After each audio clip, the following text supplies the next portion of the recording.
Hello, আসসালামু আলাইকুম and welcome to my another vlog. আশা করছি অনেক ভালো আছেন। ফেসবুকে আমরা যারা নতুন কাজ শুরু করেছি, বিশেষ করে নতুন করে পেজ খুলে কাজটা স্টার্ট করেছি, তাদের এই বিষয়গুলো জানা খুবই দরকার।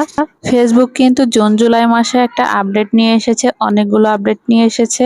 তার মধ্যে সব থেকে বড় আপডেট হচ্ছে ভিডিও ও রিলসের ব্যাপারে যে আপডেটটা নিয়ে এসেছে, সেটা হচ্ছে এখন থেকে আপনি যত ভিডিওই পোস্ট করবেন না কেন ফেসবুকে, সেটা রিলস আকারে আপলোড হবে। সেটা যদি 90 সেকেন্ডের ভিতরে হয়। আগে কিন্তু 60 সেকেন্ড ছিল রিলসের সময়সীমা, এখন কিন্তু এটা বেড়ে গিয়েছে। অনেক সময় অনেকেই ভিডিওতে কিন্তু 10 বা 20-30 সেকেন্ডেরও ভিডিও পোস্ট করতো, সেটা রিলসে যোগ হতো না। এখন কিন্তু যে কোনো ভিডিওই প্রথমে রিলসে যোগ হবে, তবে 3-4 মিনিটের ভিডিও সেটা আলাদাভাবে পোস্ট হবে। আগে রিলসের একটা ফরম্যাট ছিল, সেটা 60 সেকেন্ড, তো এখন আর রিলসের কোনো ফরম্যাট নাই। 10-15 সেকেন্ড থেকে শুরু করে 90 সেকেন্ড পর্যন্ত রিলস আপলোড দেওয়া যাবে এবং সেগুলো পাবলিকের সামনে রিলস আকারেই কিন্তু আপলোড হবে। ফেসবুকের আরো একটা আপডেট হচ্ছে ফ্রেন্ডস ট্যাব। তো এটা হচ্ছে পোস্ট, রিলস, তারপর স্টোরি দেখার জন্য ফেসবুক কিন্তু আলাদা একটা ট্যাব আসবে, আর সেটা সর্বপ্রথম ইউএসএ এবং কানাডা থেকে শুরু হয়ে পরে সারা বিশ্বব্যাপী এটা চালু হবে। ফেসবুক কিন্তু লিংক শেয়ারের ব্যাপারে অনেক সতর্কবার্তা দিয়েছেন। অনেক সময় অনেকেই আছে যখন কোনো পোস্ট করে, পোস্টের সাথে কিন্তু লিংক শেয়ার করে, তো এটা কিন্তু এখন থেকে করা যাবে না।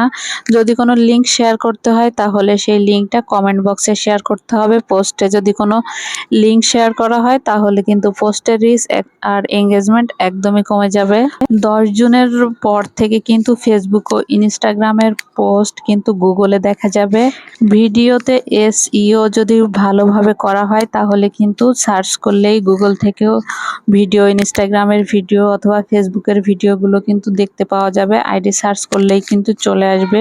ফেসবুকে কিন্তু বর্তমানে অনেকে এআই দিয়ে ভিডিও বানাচ্ছে। এআই এর ক্ষেত্রেও কিন্তু নতুন ফিচার যুক্ত হবে, তবে এই এআই এর ক্ষেত্রেও কিন্তু বেশ কিছু উদ্বেগ রয়েছে, সেগুলো ফেসবুক পরে জানিয়ে দেবে। ফেসবুকে কমেন্ট করার ক্ষেত্রেও কিন্তু অনেক সতর্কবার্তা থাকবে। যারা অন্যের ভিডিওতে এসে নিচেই কমেন্ট করে, যে যদি ভালো কমেন্ট হয় তাহলে কিন্তু পেজের রিচ বাড়িয়ে দিবে, আর যদি খারাপ কমেন্ট করে সেই কমেন্টগুলো স্প্যাম হিসেবে ধরে নিয়ে ফেসবুক কিন্তু নিচ থেকেই ডিলিট করে দিবে। আমাদের উচিত ভালো সবার ভিডিওতে ভালো কমেন্ট করা, আর যদি কারো ভিডিও ভালো না লাগে সেটা স্কিপ করে যাওয়া, তবে ভিডিওতে কোনো খারাপ কমেন্ট না করাই ভালো।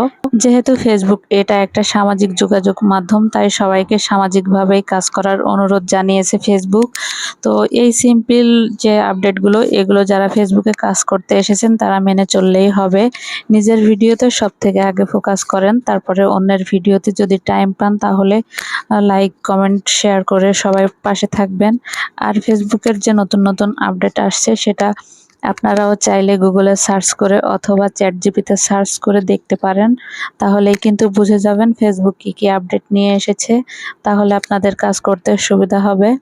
তো আজকের ভিডিওটা আমি এখানে শেষ করতেছি। আমি রান্নাবান্না করতে অনেক কথাই আপনাদের সঙ্গে শেয়ার করলাম।